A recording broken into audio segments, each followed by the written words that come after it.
The Battle of Moscow, fought between September 30, 1941 and January 7, 1942, is one of the most important battles fought on the Eastern Front of World War II, ending Operation Barbarossa and allowing the Red Army to take the initiative in the Eastern Theater of operations for several months. It is a symbolic battle as the Wehrmacht planned to capture the heart of the USSR, Moscow. After the Battle of Smolensk between 10 July and 10 September 1941, both the Red Army and the Wehrmacht suffered heavy losses: 150,000 German soldiers and 750,000 Soviet soldiers, of whom 350,000 Soviets were captured in the encirclement of Smolensk. After the battle, Adolf Hitler issued Führer Directive No. 33, ordering the 2nd Panzer Army to advance south behind the Soviet southwestern front, and 3rd Panzer Army will move to Leningrad to support Army Group North. This controversial decision is debated by historians, who argue that if the offensive continued towards Moscow, there will be no Soviet strategic reserves to defend the capital, and the way was to be clear for the German armies. However, Adolf Hitler believed that the destruction of Soviet forces in the south will be a strategic and tactical advantage, since Soviet military equipment and troops were numerically superior and could be transferred at any time for counterattacks or defensive support of the front. After the Battle of Kiev, July 7-September 26, 1941, the German forces regrouped and prepared for Operation Typhoon. Beginning on September 30, 1941, Germany had nearly 2 million soldiers, 2,500 tanks, 40,000 artillery pieces, and 550 aircraft. Soviets had 1,250,000 soldiers, 1,000 tanks, 7,500 artillery pieces, and 940 aircraft. The German organization for the operation was: Army Group Center, commanded by Field Marshal Fyodor von Bock, had in its composition the 2nd Army, commanded by Field Marshal Maximilian von Weichs, the 4th Army, commanded by Field Marshal Günther von Kluge, the 9th Army, commanded by General Adolf Strauss, the 2nd Panzer Army, commanded by General Heinz Guderian, the 3rd Panzer Army, commanded by General Georg Heinz Reinhardt, and the 4th Panzer Army, commanded by Erich Höppner. The Soviet side had the following organization. The Western Front, under the command of General Georgy Konstantinovich Zhukov, had in its composition the 5th Army under Govorov, the 16th Army under Rokossovsky, the 19th Army under Boldin, the 20th Army under Vlasov, the 22nd Army under Vostruhov, the 29th Army under Maslenikov, the 30th Army under Yelushenko, the 31st Army under Yushkevich, the 33rd Army under Yefremov, and the 1st Shock Army under Kuznetsov. Special units, operational groups Belov and Dovator. The Reserve Front, under the command of Marshal Semyon Budyonny, had in its composition the 24th Army under Rakutin, the 32nd Army under Vishnevsky, the 43rd Army under Golubev, and the 49th Army under Zakharin. The Bryansk Front, under the command of General Georgy Zakharov, had in its composition the 3rd Army under Kreitzer, the 13th Army under Gorodnyansky, and the 50th Army under Boldin. Special unit, operational group Yermakov. The Kalinin Front, established on the 17th of October 1941 under the command of General Ivan Konev, had the following composition: the 22nd, the 29th, the 30th, and the 31st Armies, which were taken from the Western Front. At the start of Operation Typhoon, German forces were approximately 400 kilometers from Moscow. At the end of it, they were 25 to 35 kilometers from it. After a month of regrouping, German forces prepared their attack as follows. Penetration at the Western Front at the junction of the Soviet armies between the cities of Vyazma and Bryansk. 2. Advance to the city of Kalinin to envelop Moscow from the northwest, advancing on the Kalinin-Moscow highway, passing through the cities of Kalinin and Klin. 3. Advance to the city of Tula to envelop Moscow from the south. 4. Advance on the Minsk-Moscow highway, the most direct route to the capital, passing through the city of Mozhaisk. 5. Advance on the Volokolamsk-Moscow highway, passing through the cities of Rzhev, Volokolamsk and Istra. 6. Advance on the Kaluga-Moscow highway, passing through the cities of Kaluga, Maloyaroslavets and Narofominsk. Soviet forces had meanwhile prepared 3 defensive lines. 1. The Rzhev-Vyazma-Bryansk defensive line with a length of 250 kilometers. 2. The Mozhaisk defensive line with a length of 120 kilometers. And 3. The Moscow defensive line with a length of over 200 kilometers. According to General Zhukov, over 250,000 civilians worked day and night on the second and third defensive lines, the first line being built between September and October by the army. These fortifications included anti-tank trenches, infantry trenches, barbed wire areas, areas with anti-personnel and anti-tank mines, and wooden bunkers or artillery firing positions.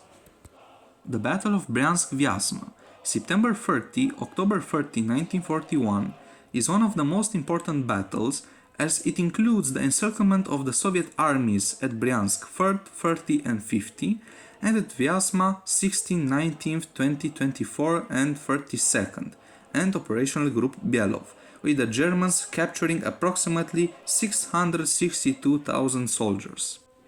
On October 7, the 3rd and 4th Panzer armies closed the Vyazma pocket, and on October 9, the pocket in which the 3rd and 13th armies were encircled was closed at Bryansk, and on October 12, the pocket of the 50th Army was closed.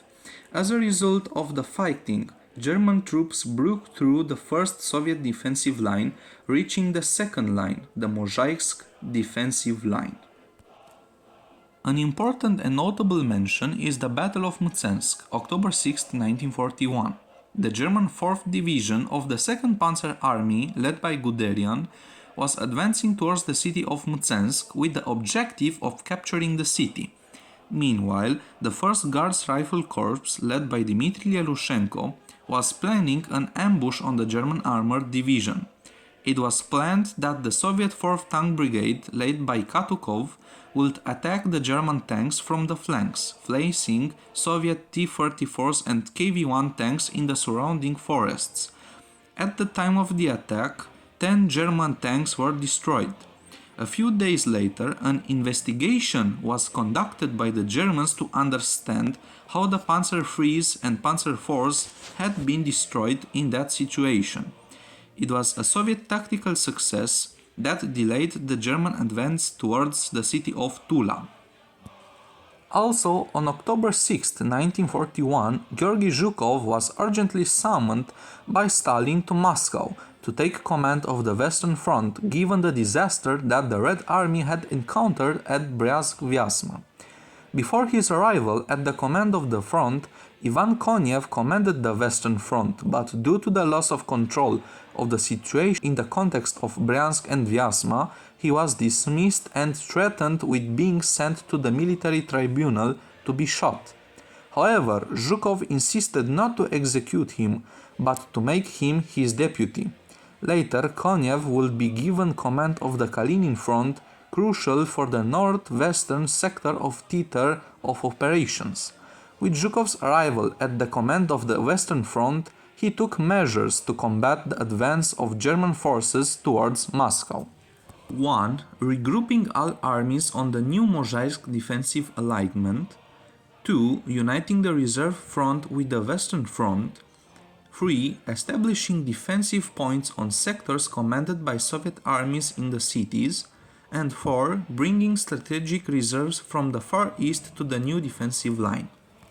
It is worth noting that after the capture of almost 650,000 Soviet soldiers, the Soviet forces still had approximately 100,000 to 150,000 soldiers to place on the new defensive alignment, forcing the Red Army to concentrate its forces on important sectors such as the defense of cities and highways. After the regrouping of all armies and adding reserves from all fronts and military districts towards the Western Front, this number will increase up to 1.1 million soldiers by December 5th. Through October, the fighting within the Mozhaisk defensive line was exhausting for both sides. The Soviet defense was well consolidated, despite the fortifications and trenches hastily built by civilians and military personnel. The German offensive continued on October 13-15 in all directions. On October 12, they captured Kaluga. On October 13, they captured Kalinin. On October 18, they captured Mozhaisk and Maloyaroslavets, and on the 27th of October, the Germans captured Volokolamsk. Between 13 and 16 October 1941, there was also a battle near the Borodino field, where the following German troops fought under command of Field Marshal Günther von Kluge: the 2nd SS Division Das Reich, the 10th Panzer Division, the 18th Panzer Brigade and 19th Panzer Brigade. Under General Dmitry Lelushenko, the following Soviet units defended the field: the 42nd Rifle Division, the 82nd Rifle Division, 46th Motorcycle Regiment and 509th Anti-Tank Regiment. The Soviets managed to hold the German attack for 3 days, then they retreated towards the Moscow defensive line. Every battle fought in October delayed the German advance towards the capital. From the start of the month, it started to snow since October 6th, according to Guderian in his diary. Muddy roads known as Rasputitsa complicated the situation. Operational difficulties and logistics for the mechanized and motorized units were present every day until the cold arrived, making the roads solid and allowing tanks and half-tracked machines to move forward. Between 31 October and 15 November, all German offensive operations were stopped because the supply lines were stretched too long from the supplying hubs. Until all reserves of missing soldiers, tanks and ammunition were restored, the operations were suspended. Therefore, the Soviets had time to remake stocks of the losses suffered in October. During this period, half of the armored divisions and all of infantry troops were sent from the Far East towards the European part of Russia at the front line at Stalin's orders thanks to one man, Richard Sorge, with the code name Ramzai. He was stationed in Tokyo, Japan, and was gathering informations for the Soviet Union. He was presented with government papers in which was stated that the Japanese army will not attack the USSR in 1941. After that, he was caught for spying to the Soviets on 18th of October and was imprisoned, dying on the 7th of October 1944. On the 13th of November 1941, there is a meeting of the Oberkommando der Heer taking place at the city of Orsha. Franz Halder, the Chief of High Command, proposed 2 ideas. 1. Closing all offensive operations towards Moscow until the arrival of spring. 2. The continuation of offensive operations towards Moscow. It was decided that the offensive shall continue, the second phase of Operation Typhoon, starting on the 15th of November 1941. It should be noted that from 15th of November up until December 1941, the temperatures in the Moscow area dropped to a record of -50 degrees Celsius, being ironically the coldest winter of the 20th century. In the second phase, the Germans had taken the cities of Stalinogorsk on 22nd November and Klin alongside Solnechinogorsk on the 24th of November. The plan intended by the German High Command was to encircle Moscow from the north and south, performing a typical pincer attack. South of Moscow, the 2nd Panzer Army under Guderian had to take the city of Tula, advancing on the Tula-Moscow highway. If Tula fell, the road to Moscow would be practically open. Instead, there will be the city of Serpukhov between the Germans and Moscow. Against all odds, the 50th Army defending Tula managed to hold on to its defenses. Because of this, Guderian planned to bypass the city to the northeast and encircle it, but also launch an important attack towards the city of Kashira on the 25th of November. Realizing the danger ahead, the Soviet High Command sent the 1st Guards Cavalry Corps under the command of Pavel Bielov. Not only it was the headquarters of the Western Front, but the city of Kashira also was an important electricity station for Moscow itself. After a counterattack, the Cavalry Corps managed to drive out the Germans off that sector, pushing them back at least 40 kilometers. While stabilizing the situation to the south of Moscow, the situation in the north was without exaggeration the worst moment in the whole battle. The Germans advanced on the Moscow-Volokolamsk highway, which was defended by the 16th Army commanded by Rokossovsky. After taking the city of Volokolamsk, the German units advanced further to Dubosekovo, where the 316th Soviet Regiment under the command of Ivan Panfilov defended the highway. On the 16th of November, the 2nd Panzer Division advanced towards the Soviet positions and came under anti-tank fire from the rifles and artillery. In the end, 18 tanks were destroyed and 22 of the 28 soldiers defending died. This story was heavily changed by the Soviet propaganda, claiming initially that all 28 soldiers died and that 50 tanks were destroyed. Others say the whole story is fake. From this battle, one quote from the killed political commissar Klochkov is known. Russia is a big country, but we have nowhere to retreat. Moscow is behind us. Later, the German units arrived at two locations very close to Moscow in the north. The first was Krasnaya Polyana, 30 kilometers, and Khimki, 25 kilometers. From both locations, the Germans could fire with heavy artillery upon Moscow, which was indeed very dangerous for the Soviets.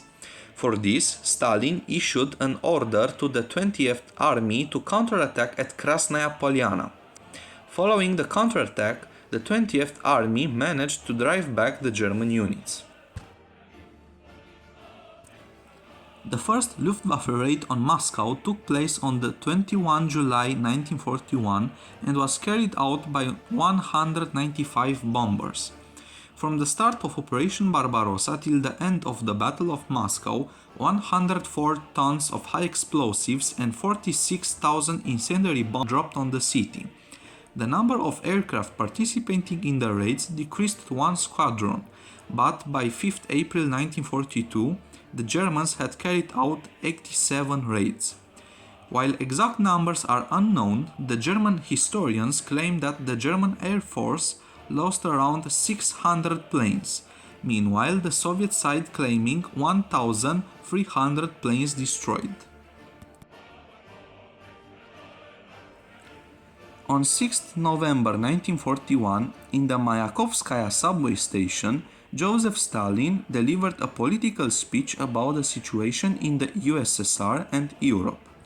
He called upon the Soviet people for continuing the fight against the fascist enemy and praised the Red Army as it managed to stop the German war machine and blitzkrieg. A relevant section of the speech is the following.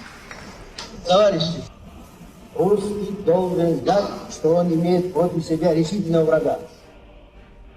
И эти люди имеют наглость вызывать уничтожение великой русской нации.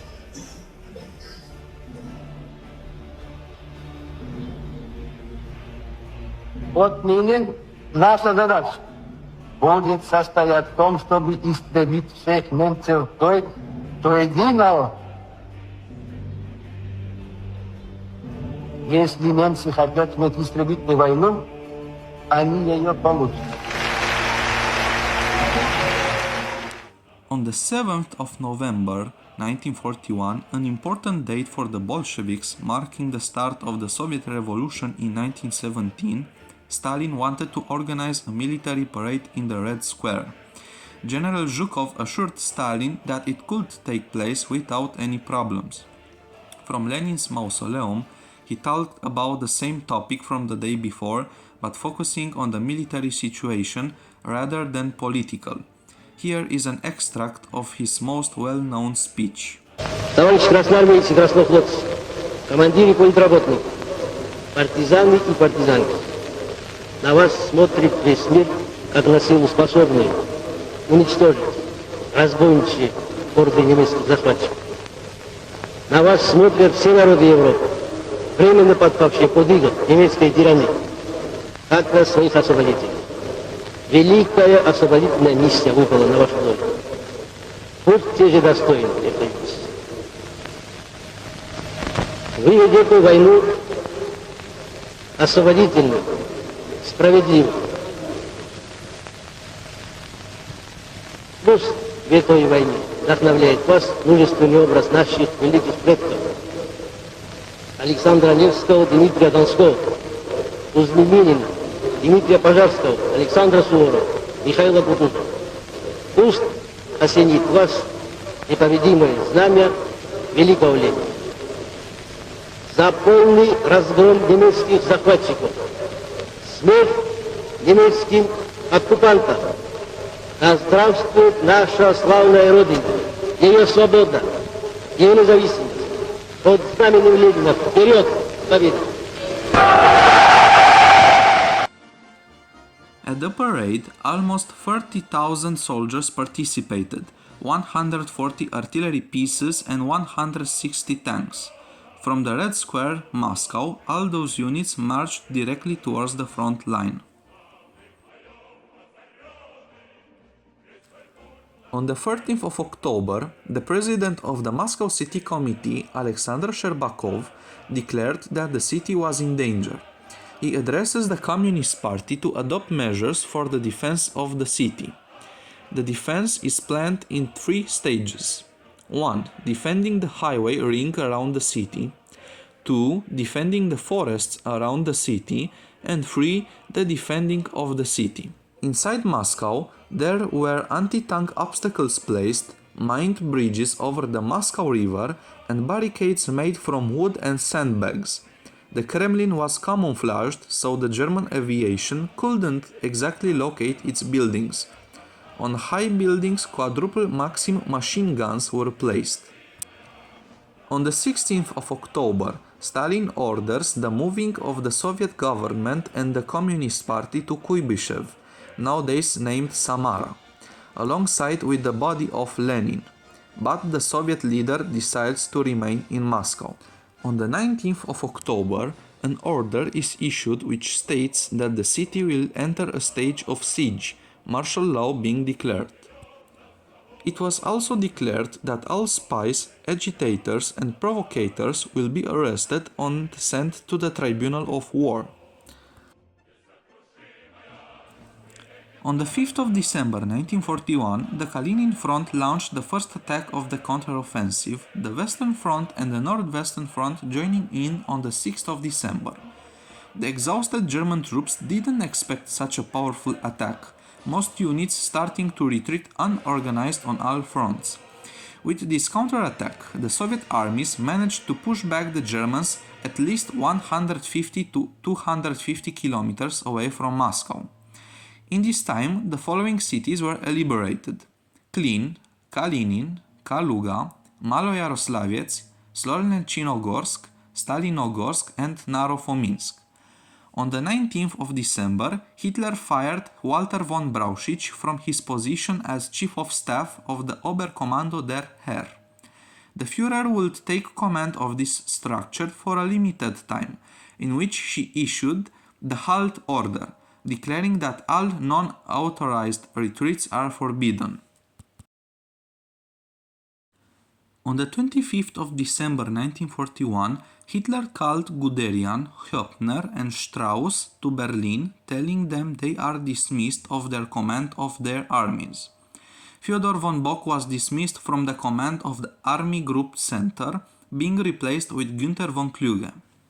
The losses of the German army are debated, estimates showing around 150,000 soldiers to 500,000 soldiers killed and wounded. Around 1,200 tanks were destroyed. The losses of the Red Army are estimated to be around 1,200,000 killed, wounded, missing and captured. Following the end of the battle, the front line changed to a stalemate in the center, with the battles of Rzhev and the pockets of Demyansk and Holm taking place. For the Soviet Union, this was the first big victory since the start of the Great Patriotic War. За столицу свою,